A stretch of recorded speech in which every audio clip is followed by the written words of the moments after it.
जय माता दी, जय माता देवराज सत्यवाणी चैनल।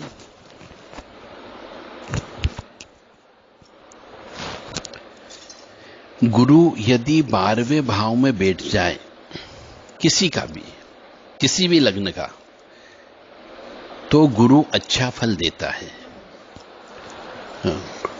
क्योंकि गुरु 12वें भाव में होता है तो अदृश्य शक्तियां उसकी सहायता करती हैं।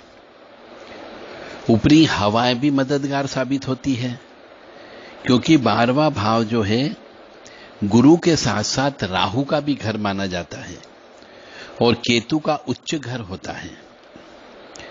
और अदृश्य और पैरानॉर्मल शक्तियों का संबंध राहु केतु से ही होता है। तो दोनों यहां पर बृहस्पति की जगह धर्म करने का फर्ज निभाते हैं। इसलिए 12वें भाव में यदि गुरु बैठ जाए, बृहस्पति हो, तो अदृश्य शक्तियां अवश्य साथ देती है। परंतु गुरु 12वें भाव में बैठ जाता है तो उस मनुष्य को मंदिर तोड़ने का दोष लगता है। तो जिस शक्ति का पिछले जन्म में मंदिर तोड़ा है या मंदिर को बनाने में रुकावटें डालने का काम किया है, वह शक्ति ऐसे मनुष्यों को परेशान करती है और उसकी वजह से इनको कष्ट प्रदान होता है। और जब कष्ट मिलता है तो ये धर्म करने का काम करते हैं ऐसे मनुष्य।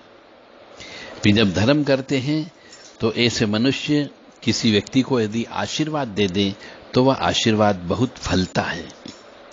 इसलिए गुरु 12वें घर में मनुष्य को धर्म की ओर लेकर के जाता है। और जो व्यक्ति बहुत जल्दी ही इस तरफ चल पड़ता है वह बहुत आगे तक ऊंचाइयों को भी छूता है। और जो व्यक्ति गुरु जिसका 12वें भाव में बैठा हुआ है और धर्म से विमुख है, धर्म का काम नहीं करते हैं, तो मान करके चले उनके जिंदगी में कष्ट बहुत आते हैं। इसलिए मनुष्य को अपनी कुंडली अवश्य चेक करा लेना चाहिए कि पहले घर में यदि राहु बैठा हो, गुरु बैठा हो, 12वें घर में कौन सा ग्रह कहां बैठा है। ऐसे अनुभवी व्यक्ति से आपको कुंडली चेक कराना है जो आपको बता सके कि पिछले जन्म के कर्म के अनुसार यदि राहु इस जगह बैठता है तो यह पिछले जन्म में आपने क्या पुण्य कर्म किया, क्या पाप कर्म किया है। क्योंकि उसी के आधार पर इस जन्म में आपको सुख और दुख मिलता है। कौन से कर्म करने पर आपको सुख की प्राप्ति होगी, यह भी आपकी कुंडली से पता लगाया जा सकता है। बहुत से मनुष्य का पिछले जन्म के कर्म के अनुसार धर्म कर्म करने के बारे में उनकी पत्रिका बोलती है, परंतु वो धर्म करने के बजाय धन कमाने में लगे रहते हैं।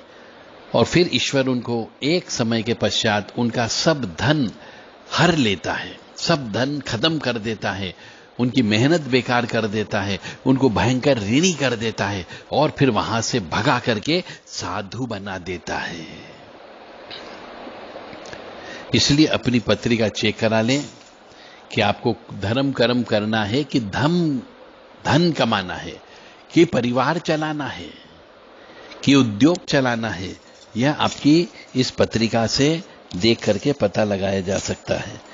तो आप सभी से विनम्र निवेदन है कि अपनी पत्रिका अवश्य चेक करा लें कि पिछले जन्म में आपने कितना पाप कर्म किया है और कितना पुण्य का काम किया है, ताकि आपके जीवन में खुशियां ज्यादा आ सके, कष्ट कम आए। ऐसी कामना हम करते हैं और यह चीज पत्रिका से हम बताते हैं। तो जिस किसी भी मनुष्य को पत्रिका चेक कराना हो तो वह देव राधा ट्रस्ट सत्यवाणी चैनल से संपर्क करके अपनी पत्रिका का पिछले जन्म के कर्मों का फल क्या होगा इस जन्म में, यह हम बता करके आपको बता सकते हैं। देव राधा ट्रस्ट सत्यवाणी चैनल के जो व्हाट्सएप नंबर है 9893128047 और 7649862712, इन दो व्हाट्सएप नंबर पर आप अपना नाम, जन्म तारीख, जन्म समय, जन्म स्थान बता करके अपने पिछले जन्म के बारे में जान सकते हो।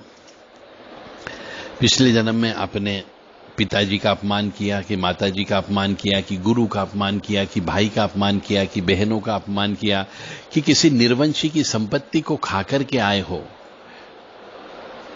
या किसी पुत्र पुत्री की हत्या की, किसी की हत्या हो गई आपसे जाने अनजाने में, कोई मंदिर आपसे टूट गया, कोई हरा भरा वृक्ष आपने काट दिया, या फिर आपने वरुण देवता का अपमान किया हो, या फिर चंद्र देवता का अपमान किया हो, या फिर किसी गरीब व्यक्ति की मेहनत का पैसा आपने खा लिया हो, गरीब व्यक्ति का धन दौलत को लूट करके आए हो, तो उसका कष्ट तो आपको इस जन्म में भोगना पड़ता है। ये सब चीज हम आपको पिछले जन्म के कर्म जो है जन्म पत्रिका देख करके बता सकते हैं। इसके लिए शनि, राहु, केतु, चंद्र से यह स्थिति का पता लगाया जाता है। जय माता दी, जय मां कामाख्या।